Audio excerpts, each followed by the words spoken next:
A gente nem pode dizer que ela se militariza depois, ela já tem a presença bastante significativa dos militares, e primeiras detenções, né, e tortura.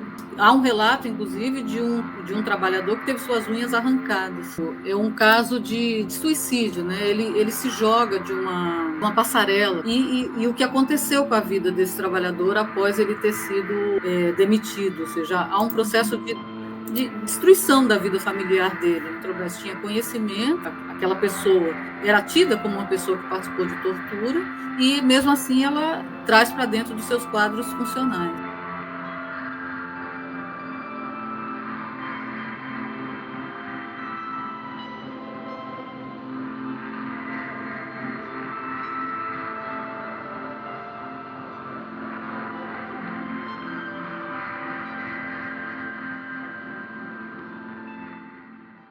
Olá, pessoal, tudo bem? Hoje eu estou aqui de novo com vocês para seguir abordando o estudo da Unifesp, o estudo que fala sobre a responsabilidade das empresas na ditadura. E hoje eu estou aqui com a Lucy Brown, que coordenou a pesquisa que investigou a Petrobras. Tudo bem, Lucy? Tudo bem, prazer estar aqui com vocês e poder compartilhar um pouco dos resultados dessa pesquisa. Prazer é meu, Lucy, prazer é nosso. Lucy, para a gente entender um pouquinho como que tudo começou, a gente sabe que a Petrobras foi criada em 53, né, veio de uma categoria muito mais combativa, né, que pregava o monopólio estatal, né, dos nacionalistas, né, que vieram na esteira da campanha O Petróleo é Nosso. E a gente queria entender primeiro, eu particularmente, como que a Petrobras, sendo tão nacionalista, né, se tornou um braço da ditadura. Se você puder falar um pouquinho sobre, eu te agradeço. Como que tudo começou? Contraditoriamente, Carla, tem tudo a ver, né? Porque a Petrobras é uma empresa considerada, desde a sua fundação, né, como uma empresa estratégica para o desenvolvimento nacional, né, para o desenvolvimento econômico do país. E ela sempre teve ali dentro dela uma perspectiva, inclusive, da presença de militares dentro dela.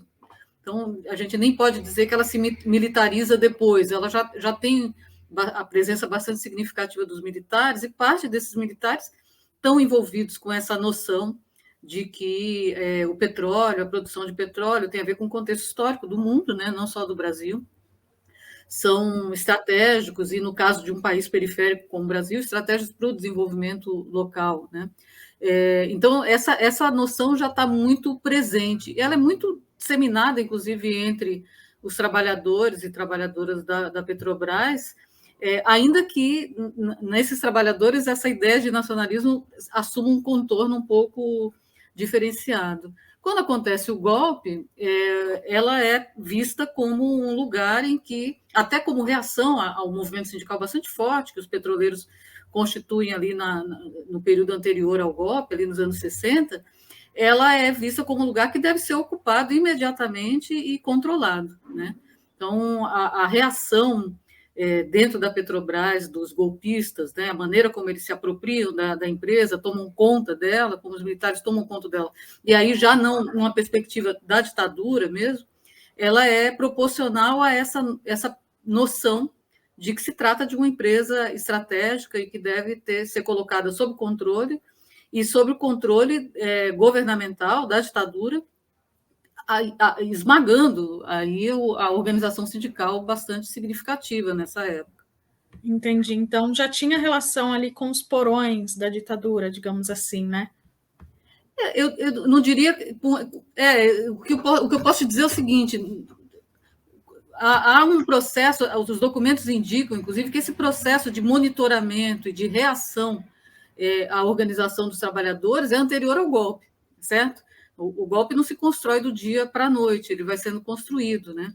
E os documentos indicam isso, que os trabalhadores, seus sindicatos, suas representações já eram investigadas, e há muito incômodo por parte desse setor militar e empresarial que está à frente do golpe, com o avanço da mobilização sindical, com o avanço das conquistas de trabalhadores, e isso se expressa de forma muito brutal numa empresa considerada estratégica para um projeto de desenvolvimento sob regime ditatorial. Entendi. Lucy, em 64 já foi instalada a Comissão Geral de Investigações, né, que era presidida pelo general Antônio Luiz de Barros. Como que foi criado, como que foi gerenciado isso? Essa comissão é bastante interessante, porque para você ver a importância que os militares davam à Petrobras, ao controle da Petrobras, né, os militares golpistas, né, ela se constitui na sequência do golpe, praticamente, né? Ela se constitui e ela é similar a uma comissão que vai ser criada na esfera federal, né? Mas a CGI é criada uma CGI para a Petrobras, né? E há todo um processo de organização dessa comissão que conta, inclusive, com a infiltração de oficiais nas diferentes unidades da empresa, né? E a maneira como esses oficiais vão ali fazendo levantamento, entre aspas, né, do que eles consideram, das pessoas que eles consideram que são subversivas, né, comunistas, né, contrárias aos interesses dos golpistas, né? Então, a CGI se constitui no dia 8 de abril de 64, né? Ou seja, logo depois do golpe, e ela passa a coordenar os tais inquéritos policiais militares, né? E esses inquéritos vão atingir uma quantidade muito significativa de trabalhadores, ou seja, só numa lista inicial, como resultado desse processo de infiltração nas unidades, eles levantam 3 mil suspeitos, né? Imagina, Carla, que a Petrobras, nessa época, tem algo em torno de 36 mil trabalhadores. Então, pelo menos quase 10% dos trabalhadores são considerados suspeitos de atividade dita por eles subversiva. Né? Daí, eles se desdobram 1.500 processos de investigação, 712 trabalhadores são indiciados, e depois isso resulta em 516 demissões. Tudo isso acontece ali nos 6 primeiros meses de 64, né? 6 primeiros meses a contar da data do golpe. Tá. Lucy, já tinha muitos militares no comando da empresa, além dessa comissão? Ela é criada com o objetivo de ser algo que não tem, num primeiro momento, a participação direta de funcionários da Petrobras, né? Ela claro que ela é constituída com aval da direção da empresa, etc., mas ela, num primeiro momento, funciona como algo que não incorpora a ela funcionários da empresa. Depois vai se criar, sim, órgãos que são permanentes, né, dentro da empresa e que têm esse caráter de investigação. E em relação à presença de militares, eu acho que a gente tem abordado isso, né, a equipe de pesquisa, no nosso relatório, nesse que a gente vai entregar agora, dia 31 de julho, que há uma mudança de qualidade em relação a essa ideia da presença de militares. Os militares, já existia presença de militares nas empresas estatais e na Petrobras também, mas a partir do golpe, toda a ação militar dentro da empresa é uma ação toda perpassada pela doutrina de segurança nacional, o que muda qualitativamente o papel desses militares no interior da empresa, né? A maneira como eles vão encaminhando a gestão, a perseguição aos opositores políticos, né? Encaminhando as diretrizes traçadas pelo governo militar. Como que ocorriam as torturas, Lucy? Tinha um centro de tortura na refinaria Landulfo Alves, né? E de lá eles deslocavam os trabalhadores, as detenções não eram ali, não eram comunicadas aos familiares. Como que era? Então, nesse processo de pesquisa, é claro que você não tem, pelo menos nós não encontramos, né, e não deve ter registro em documento, por escrito, dizendo, olha, aqui funcionou um local de tortura, né? Essas coisas, no geral, a gente vai tendo contato com o processo de entrevista, com depoimento, né? Com as falas dos trabalhadores envolvidos nesse contexto aí. E foi isso que a gente localizou, né? Na Bahia, as entrevistas realizadas pelos colegas que são da equipe nossa, de pesquisadores da Bahia, entrevistaram alguns trabalhadores lá, a gente fez várias entrevistas, né? E eles relatam a existência de um alojamento dentro da refinaria, onde eram praticadas as primeiras detenções, né? E tortura, né? Há um relato, inclusive, de um trabalhador que teve suas unhas arrancadas, né? Um relato muito forte, assim, né, em relação a isso. E uma outra parte que não ia para esse alojamento era direcionada para um navio, uma corveta, que estava atracada ali no terminal marítimo. Essa corveta levava esses trabalhadores petroleiros para os presídios em Salvador. Em Salvador, no batalhão e no presídio onde eles ficavam, também há relatos de tortura, inclusive de tortura psicológica, né? Porque a gente tem que pensar no processo de tortura não somente na sua dimensão física, né? No sentido de arrancar as unhas de alguém, que é bárbaro, né? Mas, enfim, mas também o impacto que psicologicamente tem esse processo todo e como isso se configura também como um processo de tortura. Há relatos nessas entrevistas que a gente fez de um desses trabalhadores contando sobre uma simulação de fuzilamento a qual ele foi submetido, né? Ou seja, se colocava munição que não era verdadeira, né? Enfim, não eram balas de verdade, e se fazia todo o ritual de fuzilamento, e o trabalhador escutava depois o pipoco das falsas, da falsa munição, né? E esse trabalhador, inclusive, relata de que ele ficou sem conseguir ficar em pé, de tão... Foi o Emanuel esse ou foi um outro? Não é o Emanuel, não. Não é o Emanuel. Tá. É um outro trabalhador. Depois, agora, de memória, não vou lembrar o nome, que pena, né? Mas eu posso te mandar depois. Então, há o relato desse companheiro, há o relato das pessoas que não passaram pela experiência do falso fuzilamento, mas que também sofreu o impacto dele porque era anunciado que o colega tinha sido fuzilado, e esse colega não voltava depois para aquela cela em que os outros estavam. Então, a sensação de que estavam acontecendo fuzilamentos no local estava dada ali, né? O que também se expressa como uma forma de tortura, né, sobre esses trabalhadores. Para além da ditadura, né, Lucy, eles eram considerados, os petroleiros, né, mais propriamente dizendo, eles eram considerados como subversivos. Eu digo por conta da orientação sexual. Sim, a gente localizou também perseguições relacionadas à orientação sexual de trabalhadores. E foi interessante porque esse achado ele aconteceu meio que por acaso, né?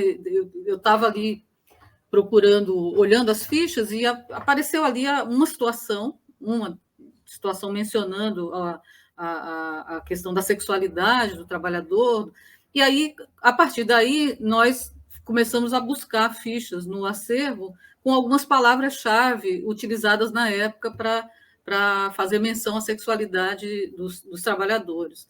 E aí acabamos achando, numa procura muito rápida, eu acho que se procurar mais, acha bem mais, pelo menos 12 situações em que os trabalhadores são perseguidos em função da sua sexualidade, com coisas absurdas, do tipo agentes da Advin, que é esse departamento, né, essa divisão, esse é o nome correto, essa divisão que se constitui ali no organograma da empresa depois, com agentes dessa divisão, inclusive indo investigar o trabalhador nos seus locais de moradia, né, fazendo perguntas a vizinhos, né, tentando...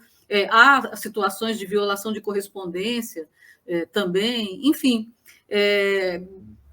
trabalhadores não podendo assumir cargos de confiança em função disso, ou sendo tirados de cargo de chefia em função da sexualidade, né? O caso do Emanuel Rego, como que foi? Se você puder detalhar um pouquinho para a gente, o que ele sofreu? O caso do Manuel Jerônimo é um caso de suicídio, né? Ele se joga de uma passarela, né, na Bahia, né? Há um depoimento de um trabalhador falando dessa situação. Ele era muito amigo desse trabalhador, né? E há uma associação por parte desse entrevistado, entre esse suicídio e o que aconteceu com a vida desse trabalhador após ele ter sido demitido, ou seja, há um processo de destruição da vida familiar dele, né, que a gente não tem muito como entrar em detalhes, até para preservar um pouco Claro. a intimidade do trabalhador, né, até porque é muito interessante, porque essa história ela surge na entrevista, mas esse trabalhador que fala dessa situação, ele não grava o detalhe, né, ele faz a associação de que há ali uma situação que liga o suicídio dele ao processo de demissão e a todas as dificuldades financeiras e familiares que ele vai passar a partir daí, né? E depois, em off, ele detalha para a gente o que aconteceu efetivamente com esse trabalhador. E é muito forte essa história para esse entrevistado nosso, porque ele se sente um pouco, ele até hoje se sente um pouco responsável pela situação, responsável, entre aspas, no sentido de que o trabalhador procura ele antes do suicídio, né? E ele não estava em casa, ele ele se desencontra, né? E não consegue, então ele fica até hoje na cabeça de que se ele tivesse encontrado com o trabalhador, que talvez ele tivesse conseguido evitar que esse trabalhador cometesse o suicídio, que era amigo dele, etc., que é o Manuel Jerônimo, né? Mas é isso, os detalhes que ele conta do caso, ele conta em off, então não temos muito como detalhar. Não, claro. O que fica muito evidente e que consta, inclusive, na ficha desse trabalhador é que ele é preso dentro da empresa. Está escrito, inclusive, na ficha dele, né? De que ele, no dia 4 de abril de 64, ele fica preso dentro da central de vigilância, né? É posto à disposição da 6ª Região Militar, né? É na Bahia que acontece isso, e depois desse processo há todo um contexto de degradação mesmo da vida profissional dele, ele não consegue mais se relocalizar, ele não consegue retomar a vida familiar dele e acaba cometendo suicídio. Lucy, falando de uma, talvez, ligação um pouco mais direta em relação à estrutura, a Petrobras, ela colaborou com um motorista em um veículo na Operação Pajuçara, né, em 71, que foi para capturar o Carlos Lamarca, né, um dos grandes nomes da resistência. Queria que você explicasse um pouquinho como que foi isso, como que vocês souberam, enfim, quem vocês entrevistaram no caso. Nesse caso, isso está explícito no relatório do Exército sobre a Operação Pajuçara, né? Há uma tabela lá nessa operação falando das empresas e entidades, enfim, órgãos que colaboraram com a operação, e lá aparece nitidamente a Petrobras emprestando transporte, né? Um transporte e um motorista, né, da empresa para poder participar da operação. Agora, o que é muito interessante, para além desse detalhe que está lá no documento, ou seja, qualquer pessoa acessa esse relatório do Exército e vai estar lá dito isso, é de que isso é apenas a ponta de algo muito maior, ou seja, como a Petrobras estava completamente envolvida e imbricada com outras formas de repressão. Por exemplo, uma das coisas que a gente fez o levantamento é a ida constante de funcionários da Petrobras ligados à Divin no DOPS São Paulo, né? A frequência constante deles no DOPS São Paulo. A gente não tem acesso, porque não se tornou, não ficaram públicos, né? O acesso está no Arquivo do Estado de São Paulo, mas por acaso, dos livros de registro do DOPS, tem 6, eu acho, se eu não me engano, livros disponíveis lá. Os que tinham disponíveis, nós tabulamos para encontrar a frequência de gente da Petrobras no DOPS. Tem mais de 90 idas ao DOPS num período relativamente curto. Então, era uma frequência bastante intensa ao DOPS, e o DOPS é conhecido como um espaço de tortura, ou seja, então, o que está fazendo ali, né, funcionário da Petrobras, frequentemente num local que é um local de tortura.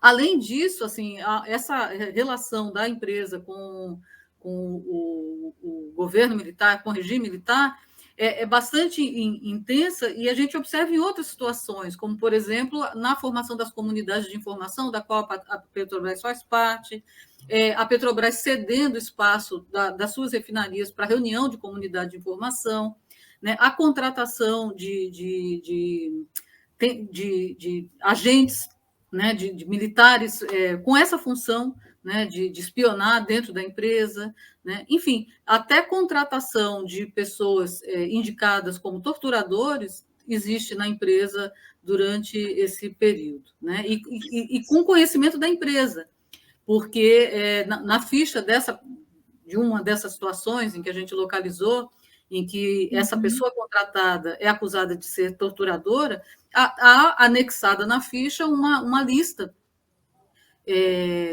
divulgada, né, pelo Projeto Brasil Nunca Mais, né, em que coloca aquela pessoa como torturadora, ou seja, a Petrobras tinha conhecimento de que aquela pessoa era tida como uma pessoa que participou de tortura, e mesmo assim ela traz para dentro dos seus quadros funcionais. Lucy, você falou do sistema de espionagem. Será que dá para a gente detalhar um pouquinho como que era o dia a dia dos trabalhadores na Petrobras? As entrevistas são muito interessantes nesse sentido, porque os trabalhadores vão comentando com a gente de que tem uma entrevista em que o entrevistado diz o seguinte, que era bastante comum que, de repente, chegasse alguém no setor, né, e ninguém soubesse de onde veio aquela pessoa, ela, de repente, aparecesse ali para trabalhar no setor, e os trabalhadores mais antigos logo iam notando que aquela pessoa não tinha nenhuma habilidade com aquela atividade que ela dizia que era a profissão dela, né? E que ia ficando muito nítido o tempo, cada vez que acontecia isso, que aquele era um informante, né? Que não era um trabalhador como os outros. Essa presença de informantes é tão forte, tão evidente, que em assembleia sindical, e aí tem até o relato, às vezes, do próprio informante dizendo isso, o próprio dirigente sindical dizia que agora ia falar e que o informante anotasse o que ele ia falar, né? Porque já era de conhecimento desses trabalhadores, principalmente dos dirigentes sindicais, de que eles eram monitorados o tempo todo e de que todas as informações trocadas acabavam chegando a essa Advin. A Advin tinha uma centralidade muito grande na Petrobras, inclusive em processo seletivo, né? Se fazia processo seletivo para contratação de trabalhadores na empresa na década de 70, e o nome dessas pessoas que eram selecionadas, antes de ser contratadas, quem dava a palavra final era a Advin, porque ela investigava se essas pessoas tinham algum antecedente relacionado à oposição política ao governo, e se tivesse algum indício de atuação, de relação com opositores ao regime, essa pessoa estava fora da possibilidade de contratação pela empresa, né? Então, enfim, não era o departamento pessoal que tinha a palavra final em relação a quem era contratado ou não, quem podia assumir cargo de função de confiança ou não, mas sim a Advin, né? Esse setor de vigilância, monitoramento e perseguição política instituído dentro da empresa. Por isso que as mobilizações começaram mesmo ali por volta de 70, né? 1970. A retomada das mobilizações dentro da empresa? Exato. Sim, na década de 70, isso vai ficando, como acontece no Brasil como um todo, né? Na segunda metade dos anos 70, né? Há uma retomada do processo de mobilização. É muito interessante, até você está falando uma coisa, eu estou lembrando de que 78, quando começa a ter um processo de mobilização mais intenso dentro da classe trabalhadora brasileira, e na Petrobras não é diferente, entre os trabalhadores da Petrobras, em Santos é instituída uma comissão, uma comunidade dessas de informação entre empresas, né? Já existia uma comunidade de informações dos órgãos de repressão, e há um relato num desses documentos de que as empresas, dada o avanço das mobilizações sindicais, populares, né, elas querem também constituir uma comunidade de informação, e constitui uma comunidade de informações em Santos em base a essa demanda aí de fazer frente ao processo de mobilização, né? Essas comunidades trocam entre si as tais listas sujas, né? Então, além da Advin que investiga todos os trabalhadores que têm algum contato com a Petrobras, não são só os diretamente contratados, né? Por exemplo, alguém que vai prestar um serviço para a Petrobras é investigado. Né? Uma vez, olhando essas fichas no arquivo estadual, tinha lá um trabalhador da antiga Varig, que foi vender, eu acho que por alguma razão teve que ir numa unidade dessas para vender passagens ou levar passagens, e estava lá o fulano sendo investigado, as empreiteiras, trabalhadores de empreiteiras, todos investigados, né? Qualquer pessoa que mantivesse alguma relação com a empresa passava pelo crivo das investigações da Divin, que eram feitos a partir da Secretaria de Segurança Pública, do Departamento de Polícia Federal, do DOPS, ou seja, a ligação da Divin com esses órgãos era constante, permanente, regular, né? E ninguém escapava dessa investigação, não. Caramba. E, inclusive, eles monitoravam quem se negava a optar pelo FGTS, é isso mesmo? Em relação aos direitos trabalhistas, né? Então, o que a gente observou, né? Tem a documentação que a gente teve acesso, ainda que não seja completa, né? A empresa não disponibilizou toda a documentação, ela disponibilizou uma parte na época da Comissão Nacional da Verdade. Isso precisa ser dito, né? Porque há essa fantasia, né, de que os arquivos no Brasil foram abertos. A gente tem acesso parcial a eles, né? E no caso dessa empresa, né, ela disponibilizou um conjunto de documentos à época da Comissão Nacional da Verdade, mas quem tem contato com esses documentos tem a nítida, fica nítido, fica evidente de que ali não estão todos os documentos, está só uma parte deles. Tem uma parcela desses documentos que é uma série chamada Movimentação de Pessoal, né? São, se eu não me engano, acho que 46 arquivos, e esses arquivos são o processo de contratação e demissão, né? Que é feito a partir de um determinado momento em que a Divin exige que qualquer unidade da empresa que vá contratar ou demitir mande os nomes para serem averiguados pela divisão. Nós começamos a tabular esses nomes, né? Esse processo de entrada e saída da empresa, e começamos a identificar que há ali, logo depois da instituição do Fundo de Garantia, um conjunto de demissões por acordo que são de trabalhadores que estão prestes a completar os 10 anos e alcançar a estabilidade no emprego. Então, primeiro, há uma pressão para acordos, para que esses trabalhadores não alcancem a estabilidade. E depois há uma pressão para adesão ao Fundo de Garantia. A pressão para adesão ao Fundo de Garantia é relatada pelos entrevistados, né? E é também documentada em alguns documentos que indicam a perseguição a trabalhadores que se negam à opção, né?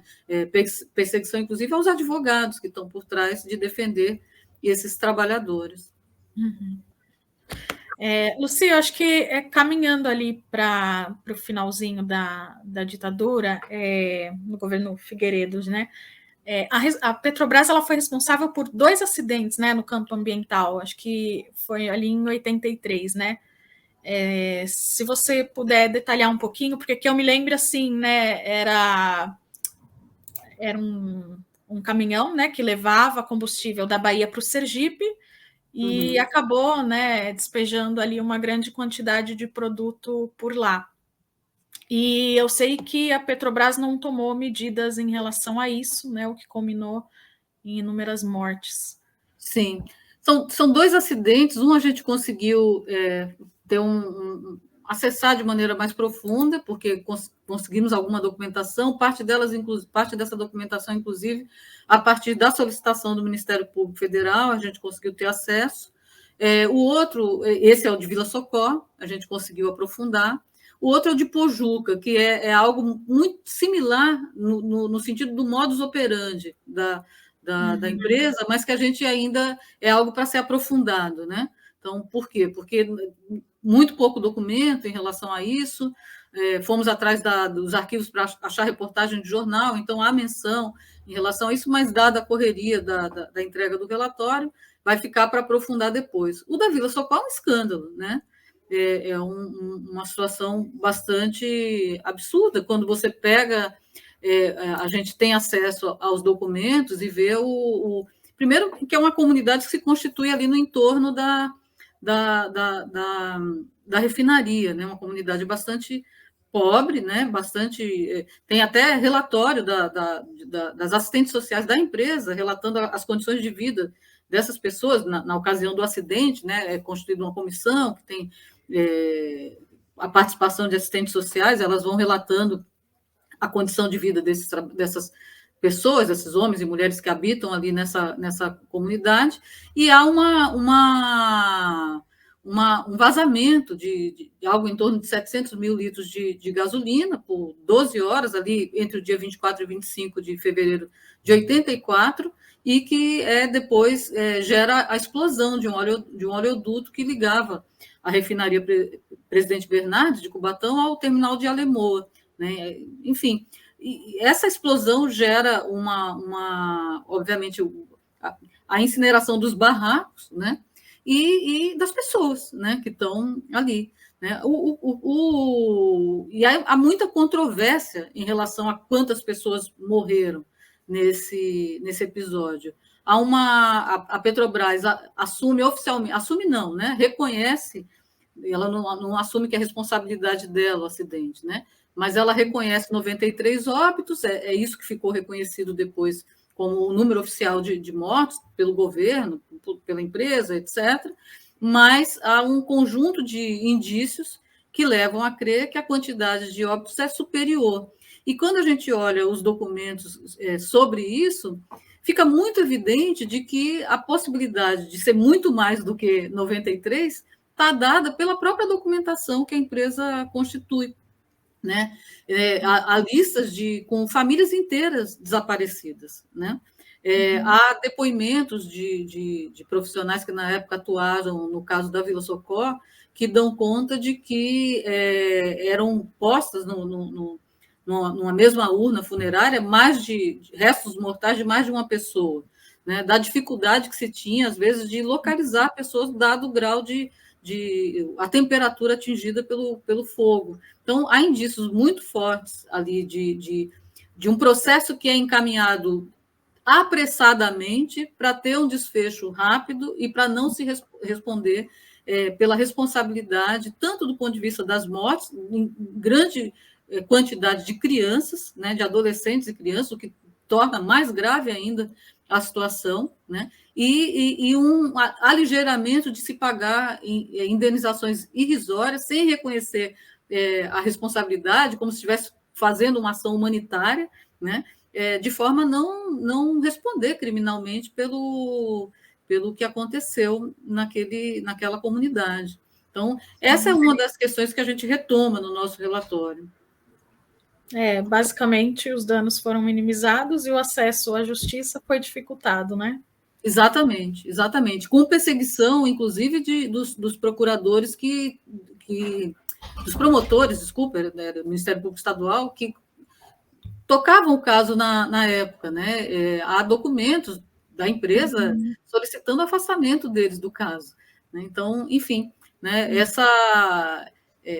o modus operandi era resolver rapidamente, né? Resolver, entre aspas, rapidamente, para que a empresa não arcasse com a responsabilidade do que aconteceu. Acho que ainda no campo ambiental, Luci, acho que dá para a gente pegar os crimes que foram apontados de etnocídio e genocídio, né? As comunidades indígenas da Amazônia, elas também foram atingidas por ações irregulares?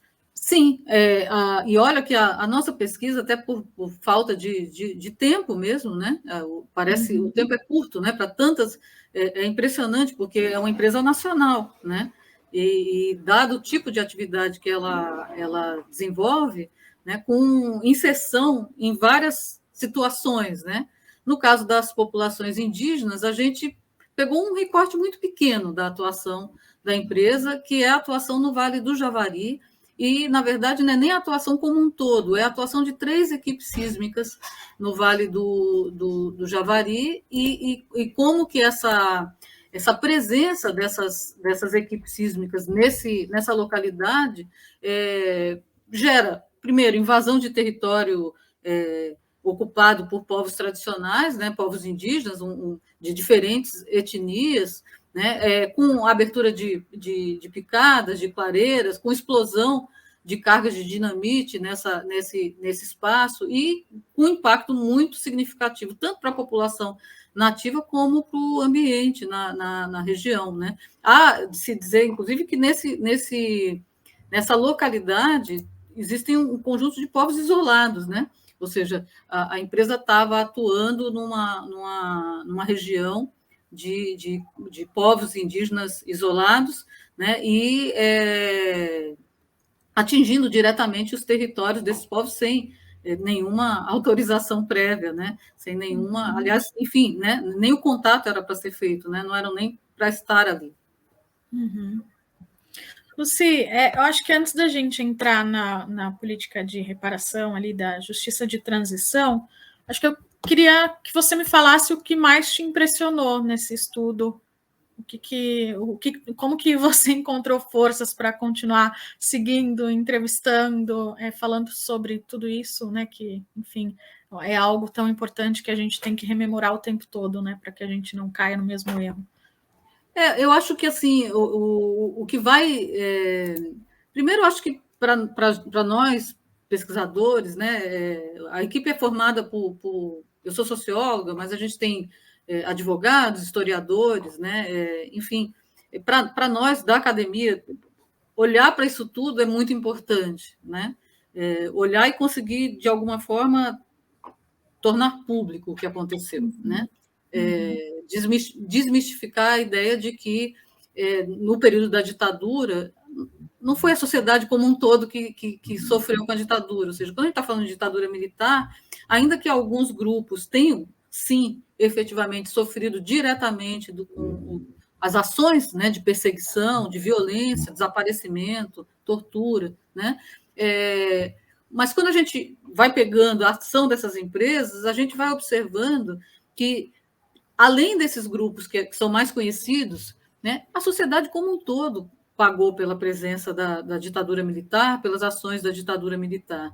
E pagou como um todo num contexto em que essas empresas e as pessoas que estão à frente dessas empresas se beneficiaram com essa situação, né? Essa, eu acho que é uma questão importante a ser destacada e que move a gente, inclusive, a tá retomando, né, esse debate. Ou seja, é necessário que se deixe claro, né, de que há ali um beneficiamento econômico, né, não só da Petrobras, das outras empresas. Ou seja, no caso da Petrobras especificamente, é um contexto em que ela cresce, né? Ela tem uma expansão significativa, né? Ela tem uma expansão significativa num contexto em que os trabalhadores são impedidos de se manifestar, são silenciados, né? Parte dos presidentes e diretores dessa empresa passam a atuar depois num alto escalão de empresas privadas do ramo petroquímico, ou seja, eles saem da estatal e vão atuar com o know-how que eles adquirem nessa empresa em outras empresas privadas e se beneficiar com isso, né? Há, nesse contexto também, pelo silenciamento dos trabalhadores, um processo intenso de superexploração do trabalho, inclusive com acidentes de trabalho acontecendo não notificados. Essa é uma das questões, um dos vieses que a pesquisa também esbarrou, ou seja, quando você vai olhar, que é algo que acontece, inclusive, até hoje, né? Quando você vai olhar as CATs, por exemplo, comunicados de acidente de trabalho, né, não aparecem ali, por exemplo, adoecimentos, não aparece uma série de registros que deveriam aparecer, né, e que se expressam na documentação que a gente teve acesso. Então, há um conjunto de benefícios que alguns obtiveram, uma parte dessas pessoas que estão à frente desse regime colaborando e sendo cúmplices da ditadura, né, que se beneficiaram com isso, né? Esse beneficiamento precisa ser dito, precisa ser explícito. E precisa, inclusive, para que a gente não admita que essas coisas aconteçam mais, né? Não é admissível que trabalhadores sejam perseguidos, não é admissível que não se possa organizar sindicato, não é admissível que as pessoas não tenham liberdade de se expressar. Então, aproveitando, já detalhe um pouquinho mais sobre essa política que vocês propuseram de reparação, Lucy. Consolidando, né, esse conjunto de achados de pesquisa, a gente fez o exercício de tentar entender quem eram as vítimas, né, desse processo todo. Né? Por exemplo, a gente aqui mencionou parte disso, né? Falamos de algumas comunidades indígenas, né? De trabalhadores e trabalhadoras, de sindicalistas, de advogados, né? Enfim, então a gente primeiro tentou definir um pouco isso, quem eram as pessoas ou os grupos, né, atingidos pela ação dessa empresa. E aí chegamos a 7 grupos, né? 7 grupos, agrupamos, né, em 7 conjuntos aqui, os atingidos. Primeiro, o grupo de trabalhadores e trabalhadoras no geral, sabe?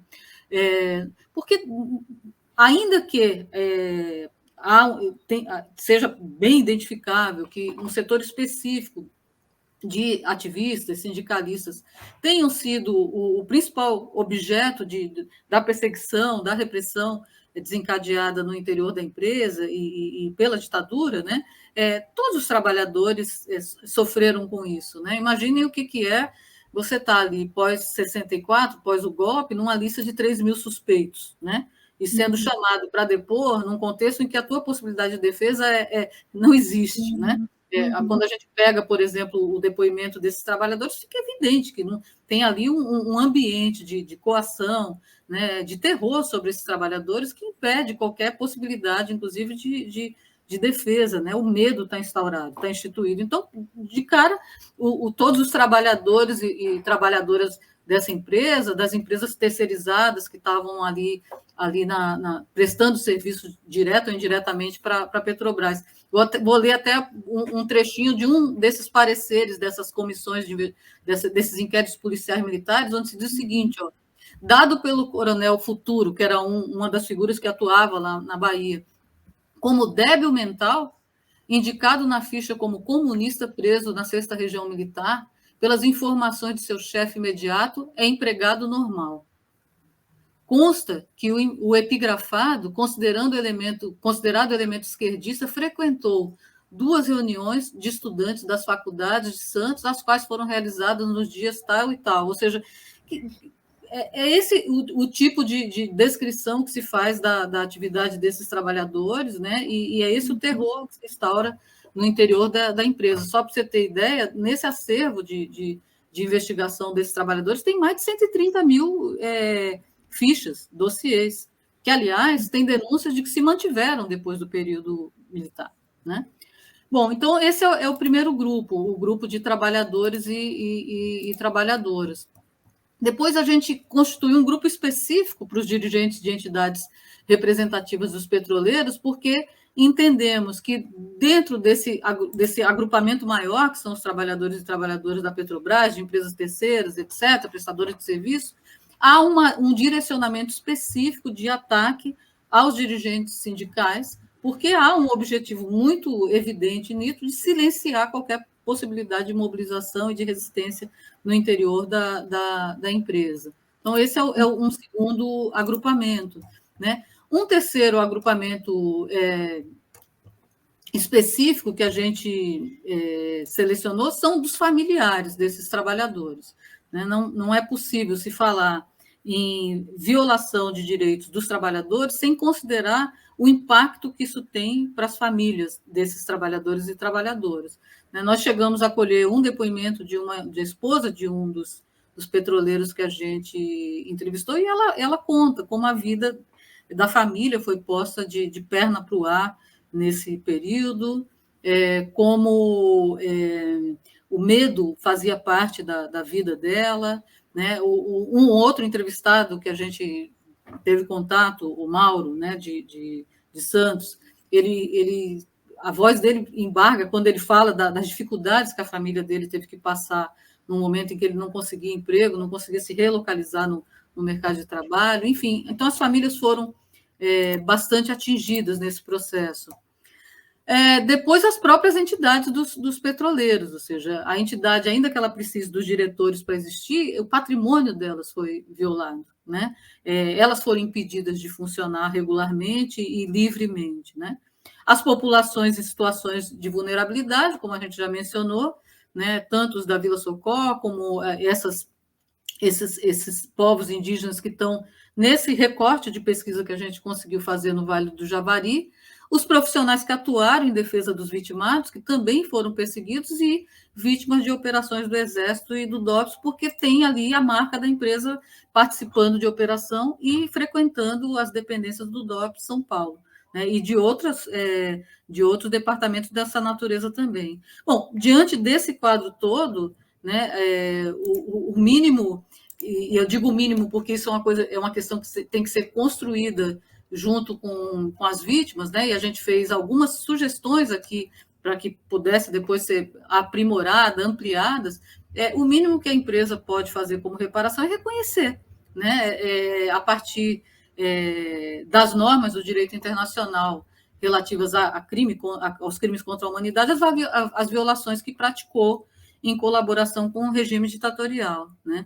E reconhecer significa também se pronunciar de forma pública, né, em relação às violações cometidas, tanto por meio de canais institucionais, como por outros meios de comunicação de massa. Ou seja, não basta pôr um anúnciozinho no site, né? Tem que ser efetivamente um reconhecimento, né? Reconhecer a adoção de práticas de vigilância, monitoramento e perseguição a esses trabalhadores, tanto na empresa como fora dela, né? E também como em relação às empresas subsidiárias e prestadoras de serviço, né? Acrescentar, uma das questões que a gente colocou, que eu acho que é muito importante, é acrescentar na documentação de cada trabalhador investigado o reconhecimento, né? Ou seja, hoje, quem vai no Arquivo Nacional fazer pesquisas sobre a Petrobras encontra as tais 130 mil fichas desses trabalhadores lá, algumas com documentação extensa, acusando eles de subversivos, de atentarem contra o patrimônio da empresa, etc, etc, etc, mas não encontra lá uma carta da empresa reconhecendo que aquelas acusações são indevidas, né?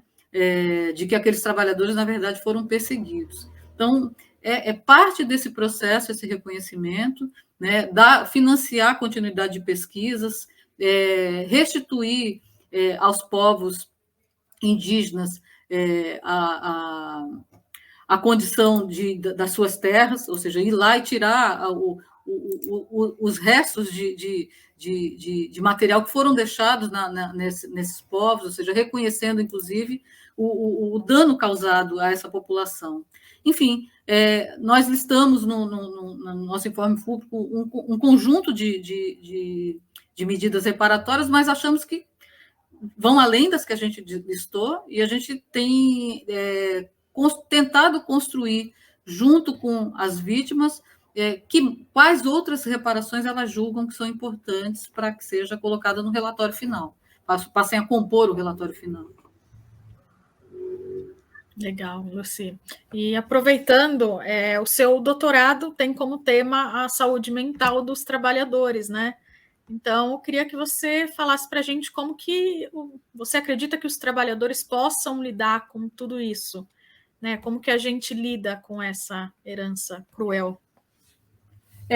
A minha pesquisa de doutorado é uma pesquisa sobre os processos de reestruturação produtiva, né, numa empresa do ramo automobilístico, e a repercussão desses processos na saúde dos trabalhadores, o que implica também a saúde mental, evidentemente, né, tá junto, né? Mas você sabe, Carla, que nesse período em que a gente tem tido contato por meio das entrevistas, de reuniões, de conversas, com uma geração de trabalhadoras e trabalhadores que vivenciaram esse período, em alguns casos fica muito evidente de que o não reconhecimento das violações, né, o não reconhecimento público dessas violações, a não reparação, né, atingiu de uma forma muito significativa essas pessoas, sabe?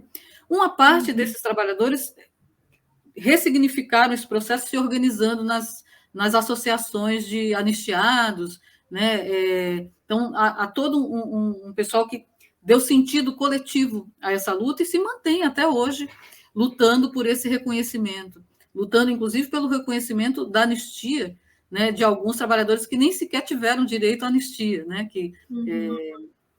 Alguns conseguiram anistia, outros não, estão até hoje batalhando para ser anistiados. Então, uma parcela deu sentido coletivo a isso, outra parcela demonstra o tempo todo estar adoecida, né? Ter sofrido muito e sofrer até hoje com isso. Em uma das entrevistas que nós fizemos em Duque de Caxias, a esposa de um trabalhador desses, já bastante idoso, né? Ela relatou para a gente, numa conversa de cozinha, né? Ela comentou o quanto tinha sido difícil para o marido dela atravessar os 4 anos de governo Bolsonaro, porque durante os 4 anos do governo Bolsonaro, ele teve que conviver, inclusive, com parentes, né, animados pelo discurso do ex-presidente, dizendo que, na verdade, ele tinha inventado tudo aquilo, que não tinha acontecido nada disso durante a ditadura, né, e de que ele ficava insistindo em algo que não teria acontecido.